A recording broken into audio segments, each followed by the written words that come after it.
And Dr. Nachi Sinha is here from his book, Empowered and Strong, Navigating Safely Through the Storms of Life. Good afternoon, how are you today? Good afternoon. Hello. Very well, thank you, Toby. How are you? I'm doing smashing today. Excellent. Nice to be back. Yes, it's nice to have you back.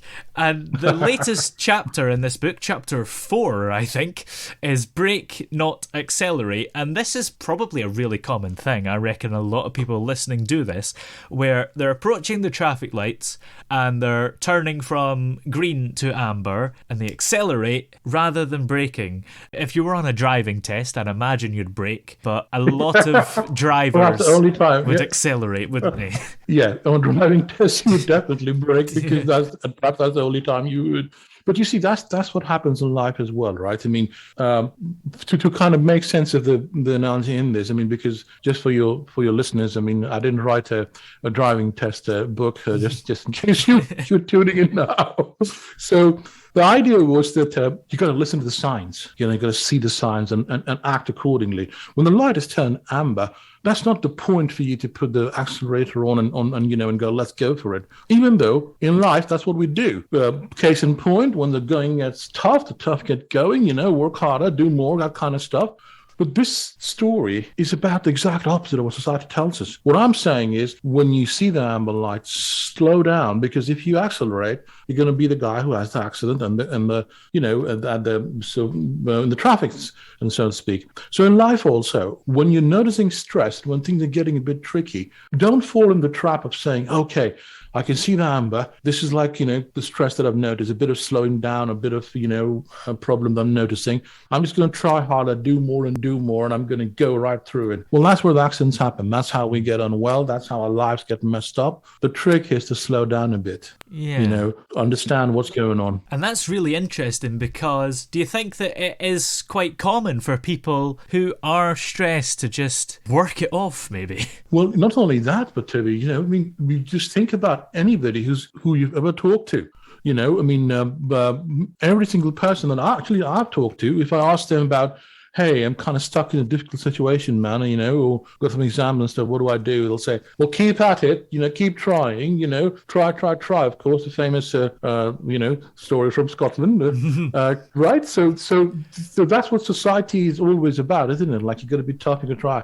So this is completely different from that. The idea being that, no, listen to yourself. Don't, keep at it if things aren't going your way, because you're getting a signal indicating that it's too much. So you got to back off a bit and reanalyze the situation.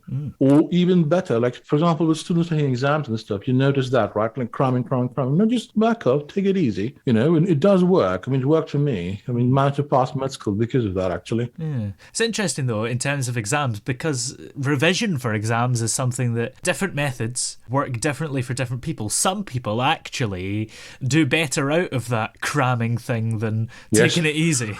Well, tell me, here's a secret, though. Everybody thinks that they do better out of that, right? Like completely stressing out, because that's a habit that one also picks about, going last moment and so on. Yeah. But the point is that how much are you, maybe one time you'll be lucky passing through the green, the red and the amber lights and not have an accident. Maybe twice. But sooner or later, it's going to get to us. And that's why, on the contrary, when you, in the context exams, for example, you've done enough, you've done what you can, there's a stress going up. The important thing is actually to back off a bit and let the mind rest. So it can, it can sort of retrieve and consolidate what it's already learned, rather than just forcing more onto it. Yeah.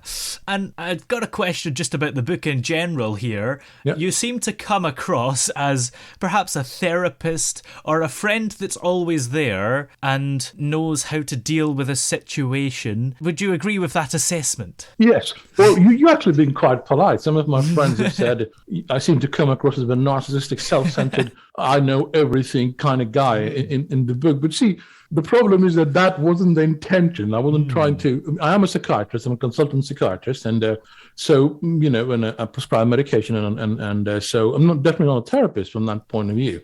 But a lot of the stuff that you see there is, when you think about it, is quite common sense. Yeah. And the reason why I thought it would be interesting was because a lot of people in my clinic were patients I was seeing and so on, I was trying to explain things. They would often comment that, that's a neat analogy, that makes sense. So I'm not an author, I don't know how to write books, and I couldn't, for the love of God, figure out how to do it in a way that it actually sounds interesting. I mean, and of course I wanted to keep it as thin as possible. So each chapter becomes about somebody asking a question, and here I come.